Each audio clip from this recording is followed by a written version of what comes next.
जय माता दी। वर्ष भर में 4 बार नवरात्रि आती है।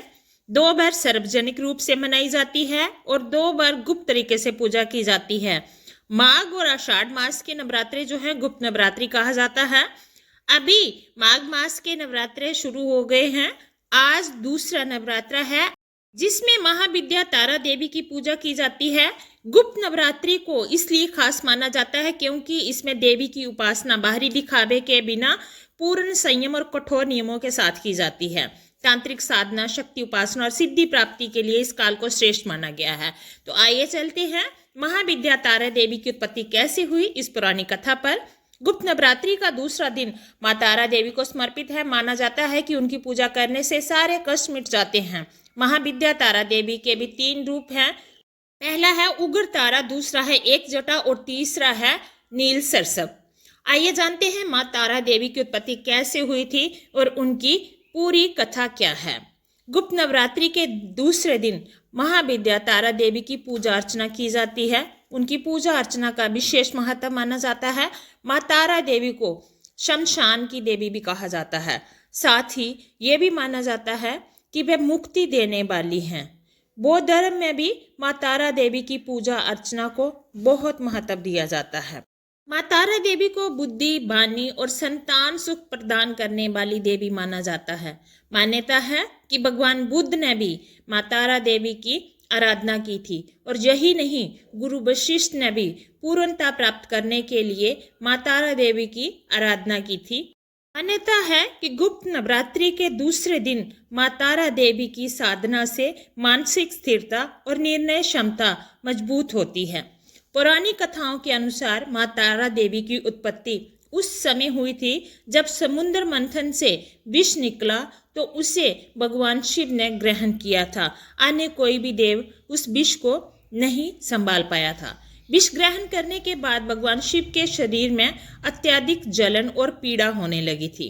भगवान शिव को पीड़ा से मुक्त करने के लिए मां काली ने अपना ही दूसरा रूप धारण किया और भगवान शिव को स्तनपान कराया, जिसके बाद से भगवान शिव के शरीर की जलन शांत हुई थी।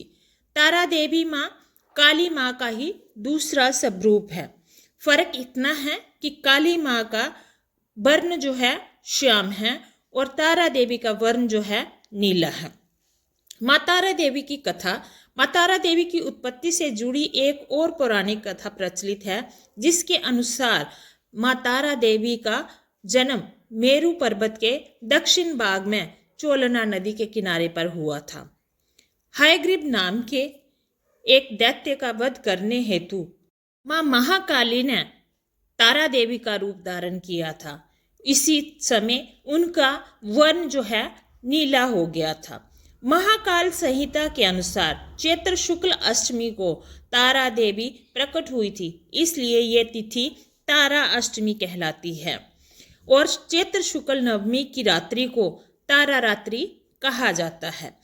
महाकाली के उग्र रूप को ही तारा देवी कहते हैं। ऐसी मान्यता है कि भगवान शिव ने जब मां पार्वती को बताया था कि आदि काल में आपने भयंकर मुख वाले रावण का विनाश किया था, तब से आपका ये स्वरूप तारा नाम से जाना जाता है। उस समय सभी देवताओं ने आपकी स्तुति की थी कि आप ही हो जो अपने हाथों से इस राक्षस का, इस दानव का वध कर सकती हो। आप अपने हाथों में खड्ग, नरमुंड, बार तथा अभय मुद्रा धारण किए हुए थी। मुख से चंचल जीवा बाहर निकालकर आपने भयंकर रूप धारण किया था।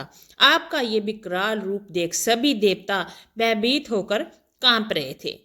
आपके विकराल भयंकर रुद्र रूप को देखकर शांत करने के लिए ब्रह्मा जी आपके पास गए थे। रावण वध के समय आप अपने रुद्र रूप के कारण नग्न हो गई थी। इसी समय स्वयं ब्रह्मा जी ने आपकी लज्जा निवारण हेतु आपको मृग चर्म प्रदान किया था। तभी से आप मृग चर्म धारण किए हो। इसी रूप में देवी लंबोदरी के नाम से आप विख्यात हुई हो। तारा रहस्य तंत्र के अनुसार भगवान राम तो सिर्फ निमित्त मात्र थे। रावण का वध करने वाली शक्ति तो आप ही की थी। वास्तव में भगवान राम की विध्वंसक शक्ति जो देवी तारा ही थी, जिन्होंने लंकापति रावण का वध किया था। बोलिए माँ तारा देवी की जय। गुप्त नवरात्रों के दूसरे नवरात्रि में जो माँ तारा देवी की उपासना करते हैं, पूजा करते हैं, आराधना करते हैं, माँ तारा देवी प्रसन्न होकर उनकी सभी मनोकामनाएं पूरी करती है, सुख समृद्धि, धन दौलत और संतान सुख प्रदान करती है। माँ तारा देवी की उपासना का जब विशेष फलदायी माना जाता है। नवरात्रि में पूजा करने वाले को सात्विक भोजन करना चाहिए, ब्रह्मचर्य का पालन करना चाहिए और साथ ही संयम का विशेष पालन करना चाहिए।